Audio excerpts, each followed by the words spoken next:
Happy Amazon Prime Day, folks. You're listening to Common Sense Radio on the Lanterns Radio Network, where we are here to fix the machine. Have a jam-packed show for you. I also have my peach iced tea ready to go. I gotta have something to keep my throat fresh. Anyways, President Trump and Vladimir Putin met today. And the press conference was absolutely absurd. I don't even know where to start with it. I mean, I had to turn it off. I watched some ABC affiliate with George Stephanopoulos. And I just... There's a reason why we're all divided. The mainstream news... And his comments did not help today.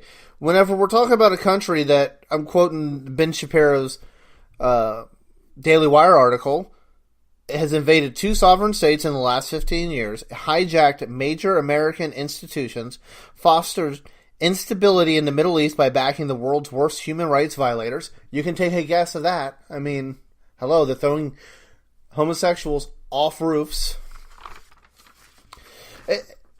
And President Trump and Vladimir Putin met for about 4 hours, one-on-one, just with the translator, and it was, needless to say, we'll never know. But they came out after that, and they were running late. You know, George Stephanopoulos from the ABC affiliate just had to go on and on about... They're running behind, but they made up on with lunch. Oh, give me a break. Who cares? I mean, geez Louise.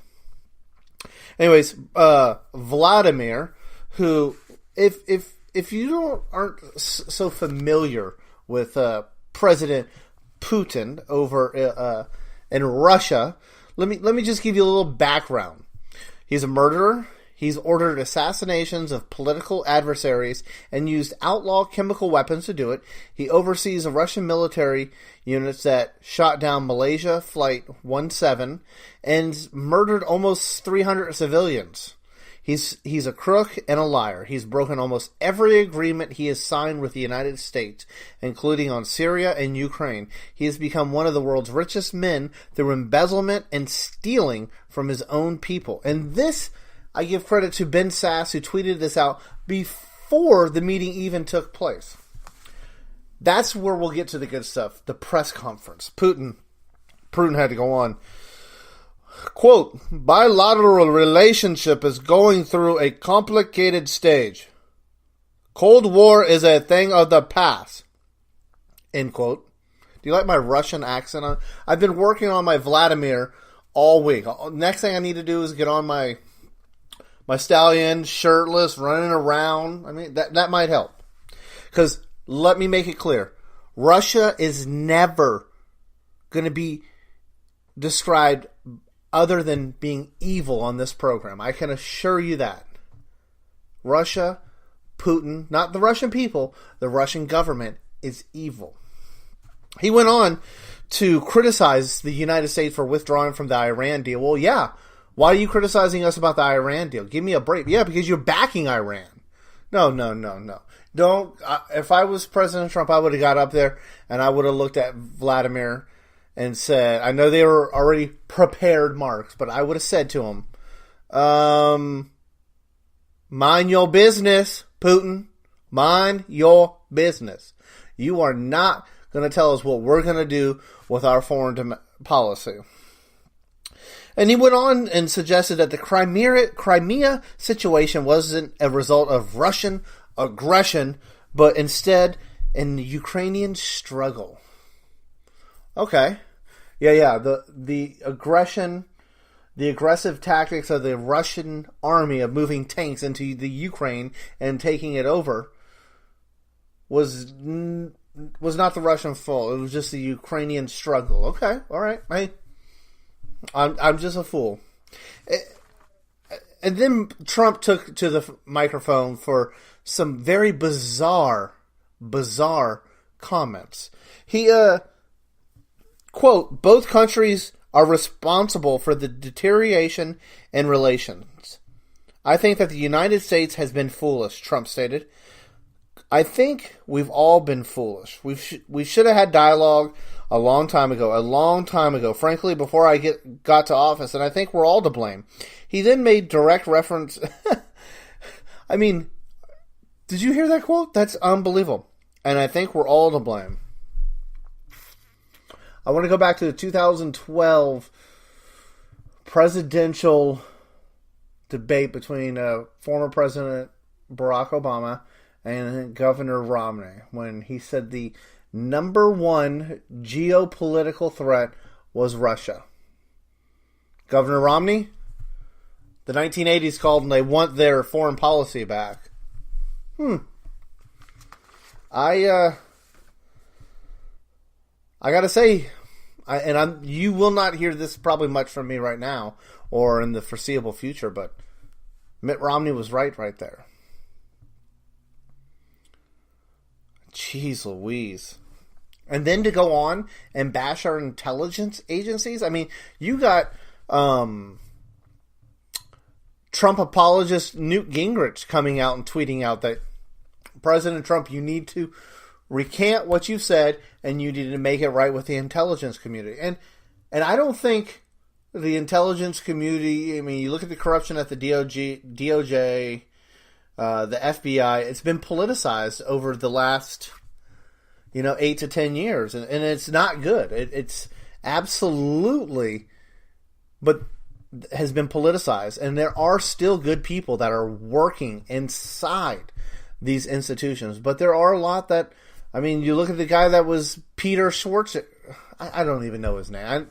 Peter whatever, the guy that has the running meme all over Twitter with his dirty little looks. The FBI agent, he sent 33,000 text messages to his lover that was in the FBI talking about taking down President Trump. I mean, we're in troubled times. I mean, you got the left, who anything President Trump does, they're up in arms. They're up in arms. And then you have a couple sections on the right where you have the MAGA crowd, where I am not a Make America Great.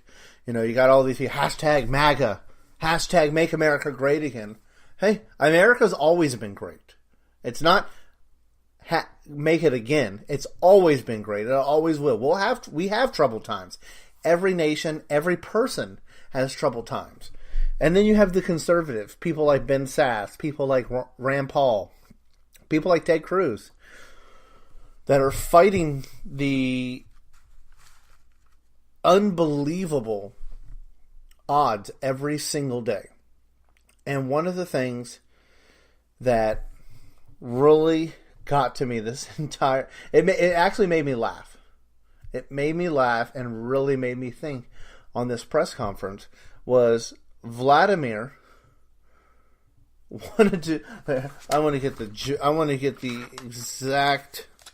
He suggested a joint working group on cybersecurity. I guess comedy is what the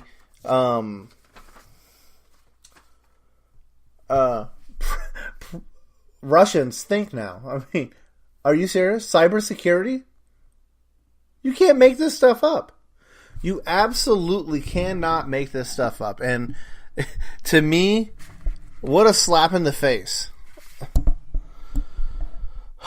Shoes. Ooh.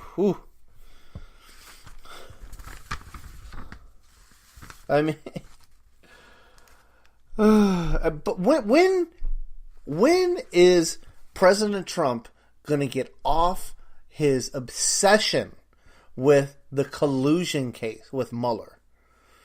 I mean, it's already been facts that they hacked the DNC. They hacked the DCCC. They hacked Hillary Clinton's campaign. Okay? Mueller just indicted 12 Russians.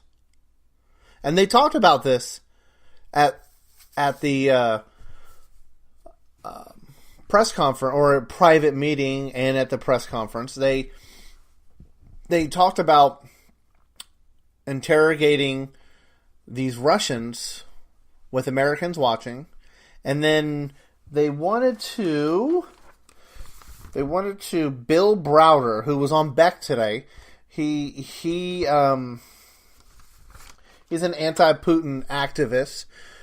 He's been stopped by Interpol. He's been stopped all over because of Vladimir Putin wants to bring him back to Russia and wants to kill him.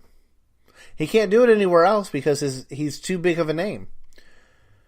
But I think President Trump, is going to agree to, just an interrogation with these people.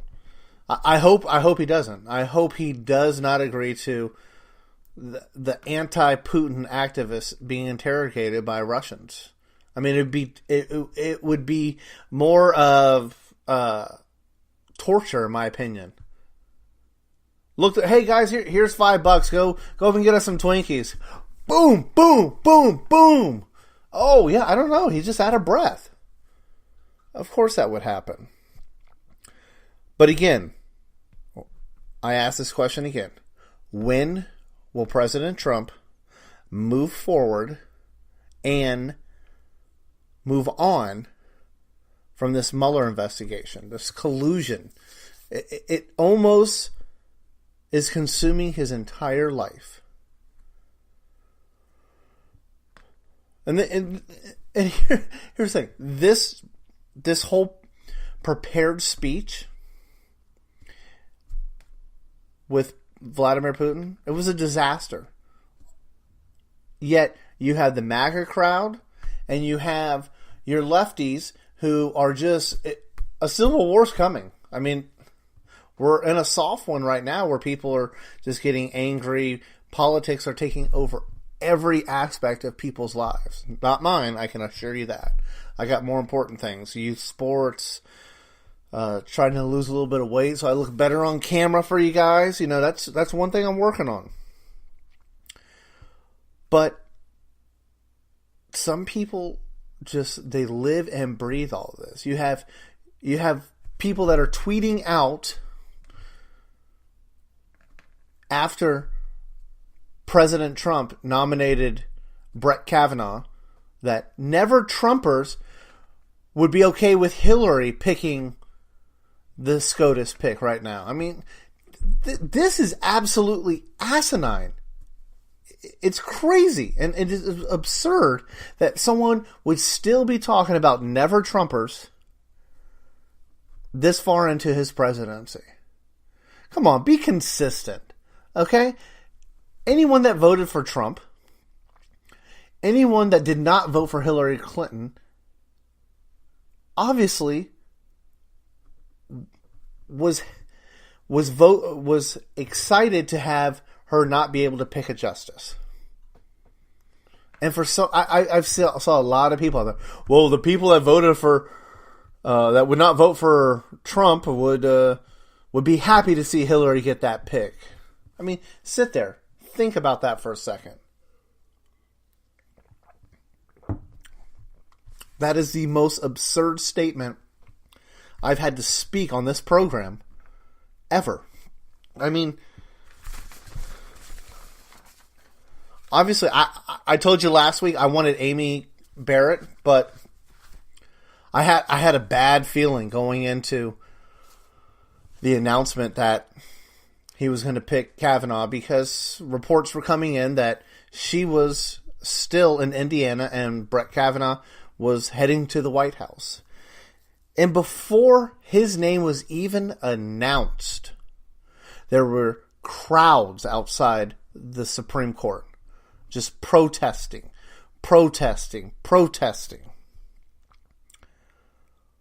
And failed presidential candidate Hillary Clinton on Friday, July 13th, Friday the 13th. Oh, what a perfect day for her to speak. I mean, my goodness. How much are her speeches costing nowadays anymore? Anyone? Bueller? Anyone? I mean, what, $99? She spoke Friday night to the American Federations of Teachers and warned of, quote, devastating consequences, end quote, if Brett Kavanaugh was confirmed to the bench. Now, I'm not the biggest fan of his. I honestly have not researched enough. I need to go back and read some of his prolific writings from the courts, his opinions, and I'm looking forward to watching all of his confirmation hearings. Mr. McConnell tweeted out that by October 1st, they'll have him confirmed or they'll have hearings. So, no, he said they'll have him confirmed. So you would think they would be starting the confirmation hearings soon. And Secretary Clinton went on to say, quote, I used to worry that they wanted to turn the clock back to the 1950s. Now I worry they want to turn it back to the 1850s, end quote, Clinton said. Well, 1850 would predate the American Civil War, where slavery was practiced regularly. I mean, is that what you're comparing us to? Is that what you're comparing anyone that doesn't think like you? Is that they want to take people back to slavery? That right there is what is fueling the fire in America. And it's not just Hillary Clinton. It's President Trump. It's right-wing people. It's absolutely people that are tribalistic pack dogs. That's what it is. Because pack dogs go in packs. And that's what a lot of these people that are fueling the fire are doing. I'm just an everyday American, you know. I got 3 kids, you know, work a couple jobs. I volunteer, do stuff. I do this radio program. I enjoy this kind of stuff. I'm sick and tired of hearing that. And I'm encouraging you to stop listening to this crap that is fueling the fire and making people upset. So I got a few questions for her. Secretary Clinton, I thought you were going to bask in the sunset and retire. Doesn't seem like. Seems like she's going out and getting speech after speech after speech. I'd be interested to see how much the AFT paid her to come out there, because I'm sure it's not the going rate as it used to be 3-4 years ago. You know, and here's a really, really good question that I'm afraid that the answer would be, well, I'm doing all kinds of stuff with the Clinton Foundation. We're doing all good stuff all over the year. Why don't you take all that Clinton Foundation money that you have, the billions, as I'm sure it's in the billions, and why don't you do what like Elon Musk is doing, going up to Flint, Michigan and helping those poor kids? If you didn't see it, one of the prolific tweeters from that area asked Elon to help them. Let's all tweet out to Hillary Clinton, Bill Clinton, Chelsea, all of the Clinton Foundation people to please, let's help here in the United States by getting the Flint, Michigan water situation resolved. Let's help those houses. You're not hearing any more about that, are you? Unbelievable. Hey, let's go ahead and do this. Let's go ahead and take a break. And on the other side of the break, we're going to dig deep into a story that is a great story. You're listening to the Lanterns Radio Network. We are the network dedicated to empowering the individual, illuminating the truth, defending American exceptionalism, and inspiring future generations. Stay connected and get involved at lanterns.buzz for great radio. Get commentary and news of the day. Lanterns.buzz.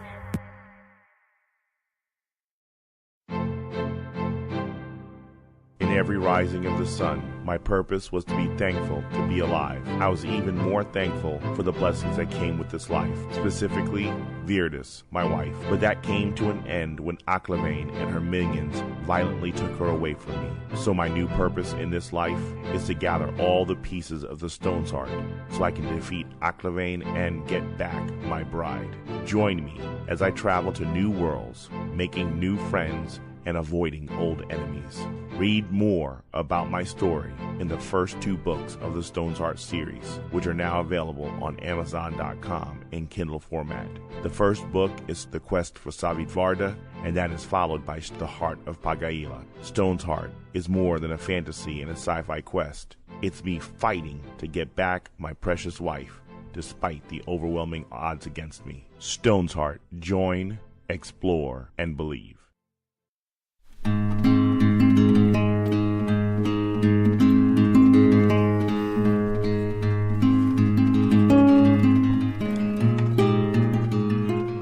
And welcome back to the program, folks.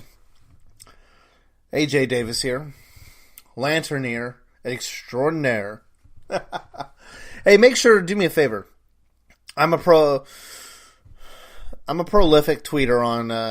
I'm always on Twitter. I'm always on the social media handles. Follow me at Twitter at Oregon Redskin, and on the Facebook. Common Sense Radio. It's easy to find. And hey, do me a favor, invite your friends. You know, if you invite 5 to 10 people, I can assure you that I will get my friend Brandon over at Beal's Custom Woodworking and Engraving to make something up to share with the people to start inviting and getting, 5 to 10 people to like the Common Sense Radio page. Okay? But yeah, I'm gonna talk to Brandon about doing that. He and I had already had some conversations about that, but we're gonna get something up, and I'll have it to show off next week. Okay, we're gonna start in Florida with Walter Stolper, 72. Just received an eviction notice. Walter, I'm sorry. We got to pray for this guy. He's a troubled individual. He reportedly was walking down the street with a shopping cart or some kind of cart to carry containers of gasoline. And he had 2 large, they had to have been between 20 and 30 gallon tanks to hold gasoline.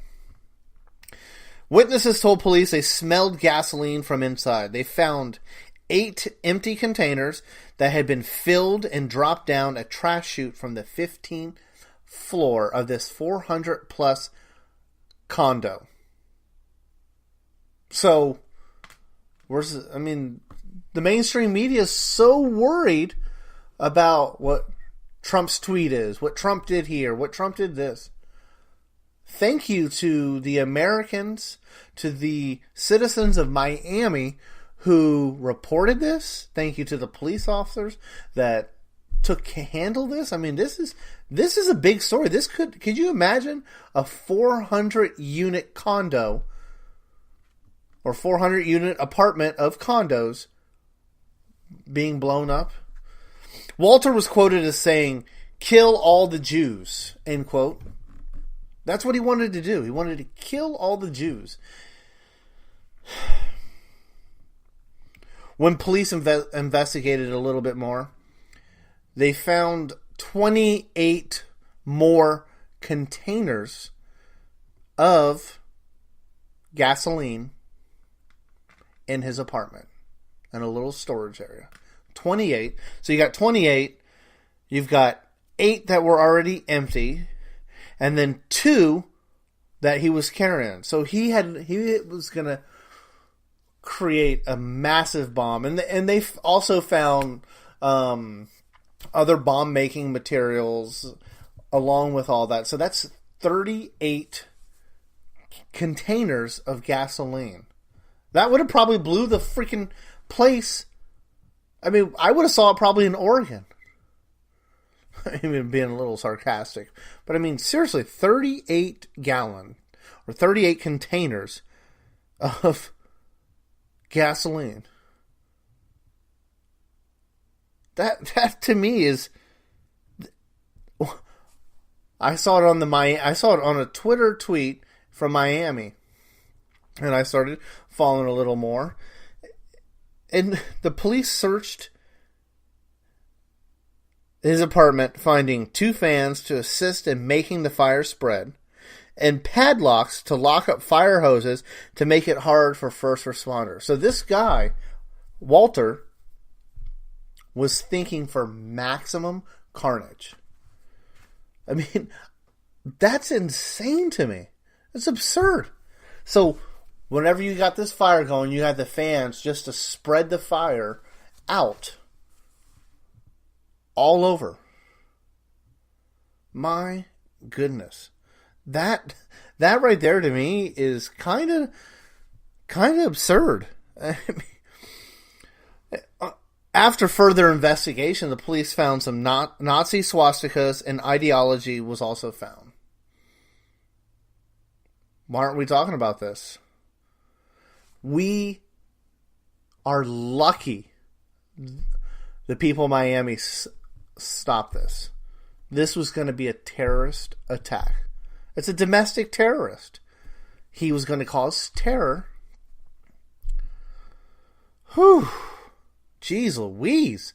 How lucky did we get? I mean, that should be the front of the news. Jeez, I gotta have some more of my peach iced tea, folks. Sorry. Bear with me.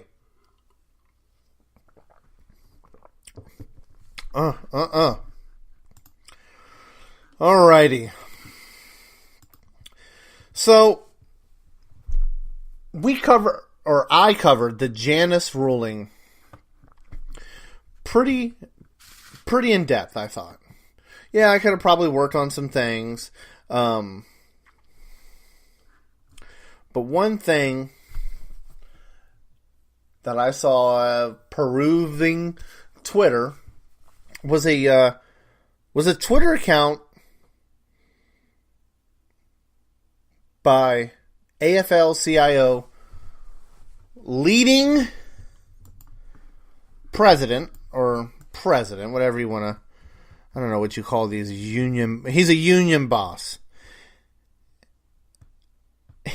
And it kind of pulled me to my attention to another Twitter account, which is @SlateUnion. So Slate.com is a progressive website that it's been around for quite a while. And I'm pulling it up right now. Let me see. I want to make sure I'm quoting them. I don't want to misquote these people. But this is what they put. Independent voices for their Slate Plus, their membership-driven arm of their site. We need quality journalism more than ever. Help us hold Donald Trump and the politicians and media institutions that enable him accountable. Okay, I can understand that. And then on July 13th, I saw Richard Trumka, like I told you. He is the president of the 12 million plus members of the AFL-CIO. And his Twitter bio goes, everybody deserves a good job and power to negotiate for better wages and benefits, whether you're in a union or not. Okay. So what he's promoting there is you don't have to be in a union or not, but everyone deserves it. And I 100% agree with you. Until I get to this July 13th tweet. It's time for @Slate's management to finally approve their fair contract that their writers have earned. Oh. Are they already under contract is what I want to know?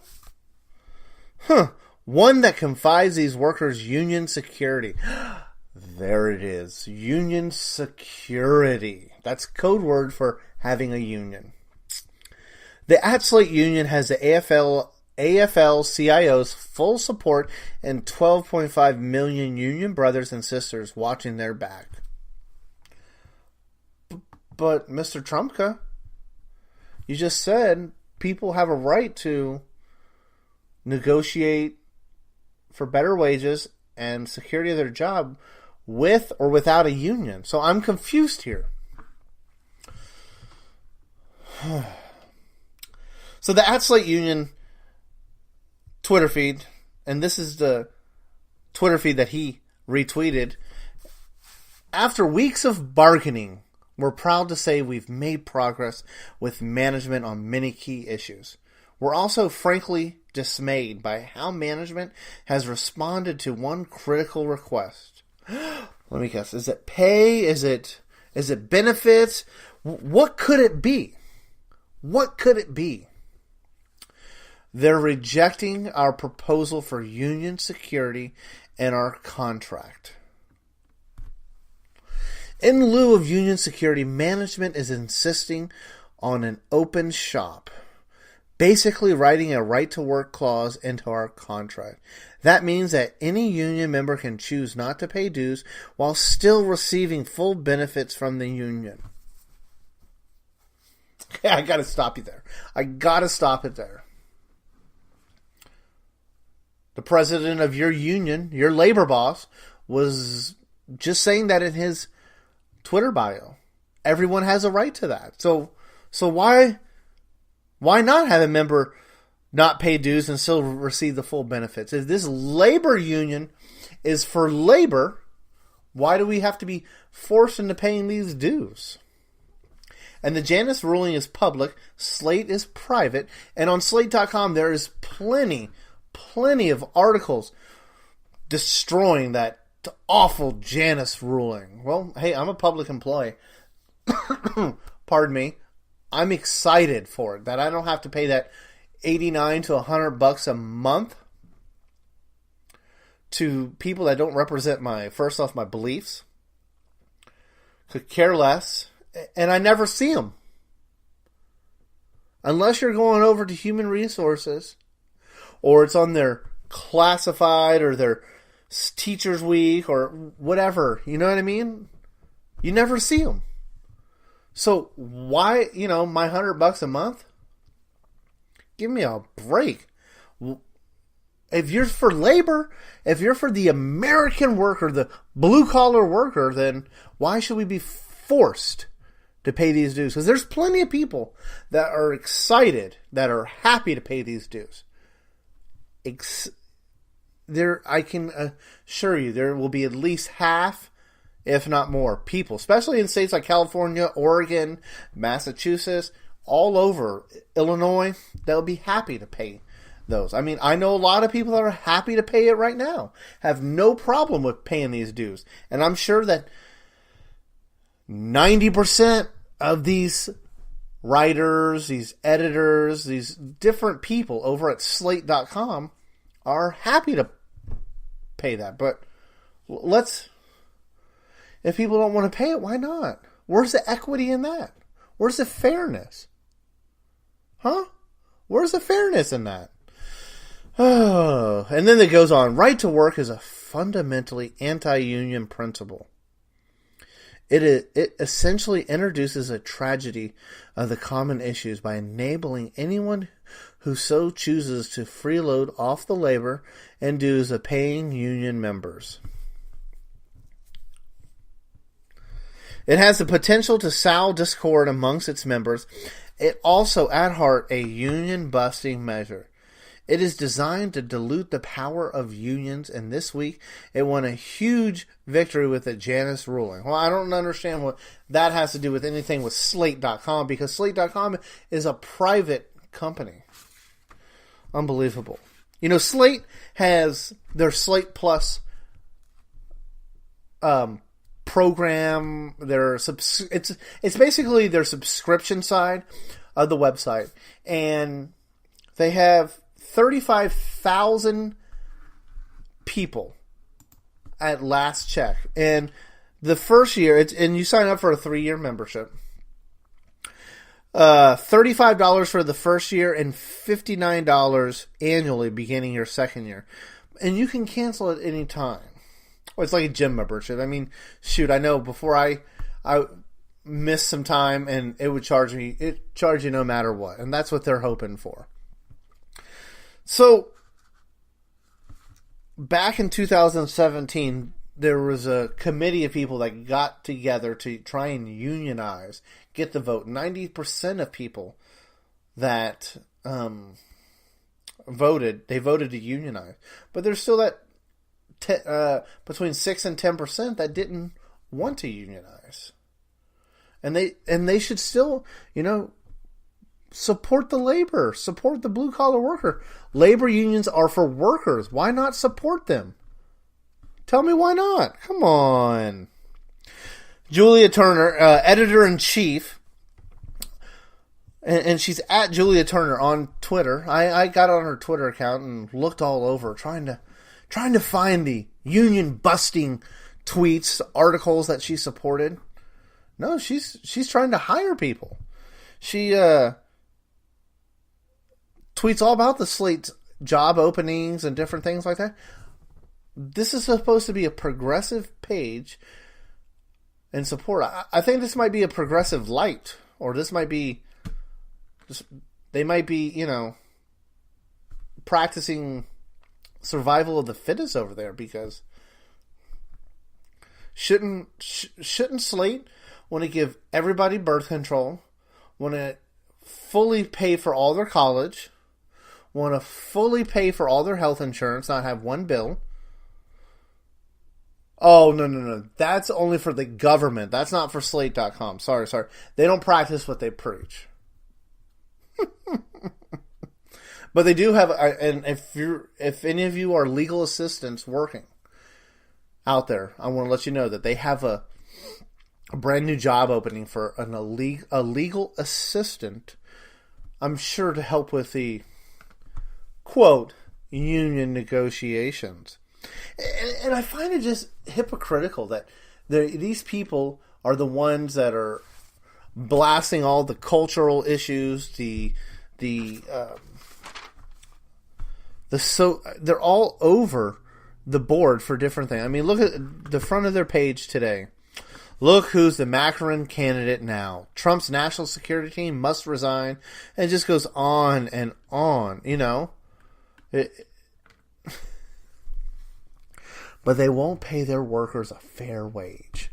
I bet their workers aren't making minimum wage. Why not pay them $100 an hour? Oh, man. You cannot make this stuff up. I mean, seriously, it's some of the absolute hysterical stuff. I mean, you just can't make it up. Anyways, let me bring up, I have right here in hometown Oregon, we have, give me a second, oh, here it is, my campus reform article. And it hits roots here in Oregon. This is it's a public funded university, Portland State. And credit to campus reform, Tony Arkeson, New Jersey senior campus correspondent. Portland State University is seeking to hire a women's studies professor with a history of feminist activism, end quote, on issues like reproductive justice. Although advocates of reproductive justice make clear that expanding access to abortion is their primary concern, Portland State insists that the new hire would not be required to support abortion rights. I might have to go and apply for this position. I mean, my goodness, what do you think? This is the same school that had some Marxist classes I saw a couple years back. I mean, this is an openly communist Marxist university. And unlike more widespread social movements such as feminism and environmentalism, reproductive justice is a specific ideology birthed from foundational texts and a foundational person. This is That's a quote from Loretta Ross, who is now professor at Hampshire College. And she used to work at Portland State University. I mean, so, reproductive justice. What does reproductive justice mean? I mean, reproductive justice. There's actually a sistersong.net. And they define reproductive justice as, Sister Song defines reproductive justice as the human right to maintain personal bodily anatomy, have children and not have children, and parent the children we have in safe and sustainable communities. Well, yeah, you have absolutely. I've never heard of being an adult described like that, or being a mom and dad. Have children, not have children.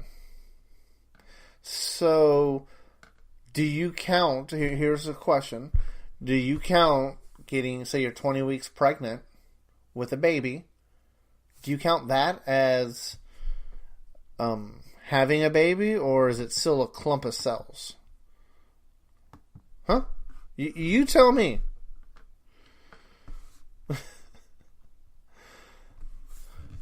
You can have a baby or not have a baby. Reproductive justice. Go ahead and look it up. I mean, it's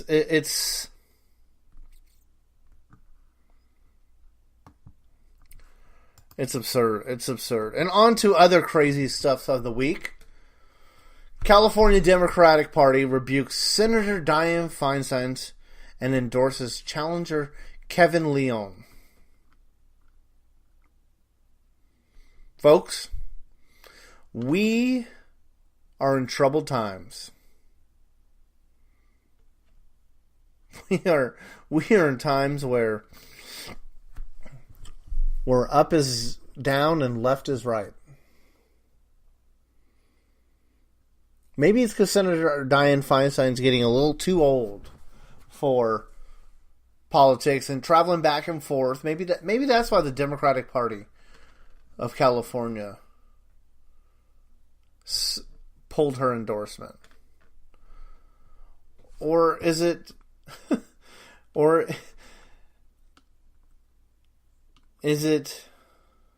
let me see. Oh, I stand corrected. She's 85. And De Leon is 51. So he's 34 years younger. And he's the author of the state's sanctuary state law, which became the target of the Trump administration lawsuit. A judge dismissed the case. So he has a big name right now in California.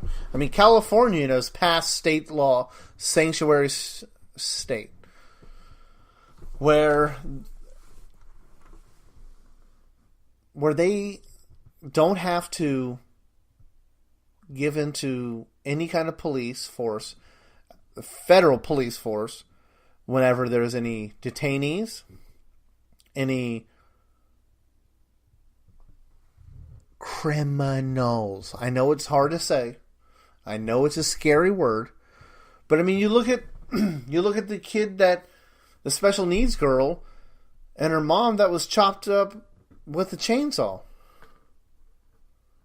They were illegal immigrants. I'm not sure why this is such a soft subject for Americans. To me, it's pretty easy. We don't let murderers out. We don't let pedophilias out. I mean, castrate them.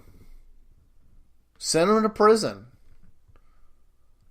The pedophiles, of course. I'm not talking about illegal immigrants. I don't want to get anything misconstrued or taken out of context, because you look at California, it has a top 2 primary system that sends the 2 highest primary vote getters to the general elections without regard to the party. So, obviously, Feinstein and De Leon got the top 2. I mean, it's not even up for debate. And it's going to be interesting. I mean, you see, we're in July, and the Democratic Party of California pulled its support for a senator that's been in office since 1992. She's 85 years old. She's obviously corrupt. Not all politicians are corrupt, but she's famously grilling Amy Barrett about the dogma of her perception, of her feeling. It's going to be a tough road for De Leon. Feinstein has $7 million in campaign cash socked away as of May, 10 times what he had. But you look over in New York City, Alexandria Cortez, she beat a incumbent who was the number 2 in the Democratic House, who was going to take over for Nancy Pelosi, who's become senile, the pharmacist hasn't been getting her medicine. So he's done. And Crowley, if you look at it, there was a tweet exchange between Cortez and him, how he is not backing her, and there's some rumors. Okay, well, I can say rumors all I want, but supporters of her and Crowley are going back and forth about how that he's not supporting her at all. But that's what you get when you get a democratic socialist. What are you going to do? The masks are coming off. They're coming off. And you're going to see what we have. They're going to have. All right, let's get to some kind of interesting news that really kind of makes you feel good. Kind of makes you just go, told you so. Makes you go, huh. New Mexican president to create border force to stop illegal immigrants, drugs from Central America. President-elect Andres Lopez Obrador will create a border force to stop illegal immigrants and stem the tide of drugs and illegals guns pouring into Mexico from Central and South America. Bravo. Absolutely. This is the same guy that has refused to get security after his election. I think that's kind of dangerous myself. But hey, kudos to you. I mean, he says the people will protect him. And a lot of drugs are coming in from Central and South America. I mean, you look at El Salvador, you look at a lot of those countries, those third world countries right there. It's sad that the cartel has overran these countries, and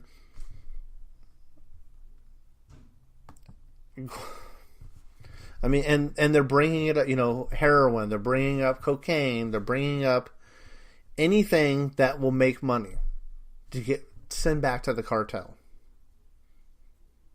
Can you imagine that lifestyle? Can you imagine traveling, say, from Guatemala, from El Salvador, all the way up through Mexico? What is that? I mean, here, I got to Google moment. Distance between South America and America border. Let's see. Here, we'll go distance from Brazil to United States. Let's go Guatemala, because looking at the map, I mean, that's insane. I know a personal friend that's driven from Guatemala, from actually Oregon down to Guatemala. I mean, that's a heck of a drive. So just distance from the United States to Guatemala is 1,500 miles. Well, that's whoa. That from that to Sandy. Let's see. It's insane. I mean, that's from Guatemala to Mexico is 926 miles. So just think, if you are the cartel and you're trafficking people, you're trafficking drugs, guns, you name it, up through Mexico, through Honduras, Costa Rica, all kinds of different places in Central America. That, I mean, it's, you don't just take a jet in. You're not flying at San Diego Airport and unload. Okay, I got a couple pallets of cocaine, of M14s. It's crazy. This is why we need ICE. This is why we need to follow the law. When you have so much unrest in Central America, you have it in Mexico, where people are doing anything. They're willing to be trafficked up through Mexico to get to America. It's sad. It's sad. But we have to have laws. We can't have everybody in the world come here. Open borders is a bad thing.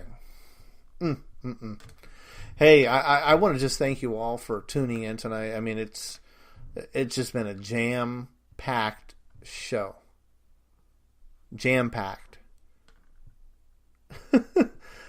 I want to thank you for your support. I want to thank you for everything that you do, because America is great because of you, because of me, and we've got to grow this generation. We have got to continue to put God first. Hey, God bless you. God bless the United States of America. And thanks for tuning in to Common Sense Radio. You're listening to the Lanterns Radio Network. We are the network dedicated to empowering the individual, illuminating the truth, defending American exceptionalism, and inspiring future generations. Stay connected and get involved at lanterns.buzz. For great radio, get commentary and news of the day. Lanterns.buzz.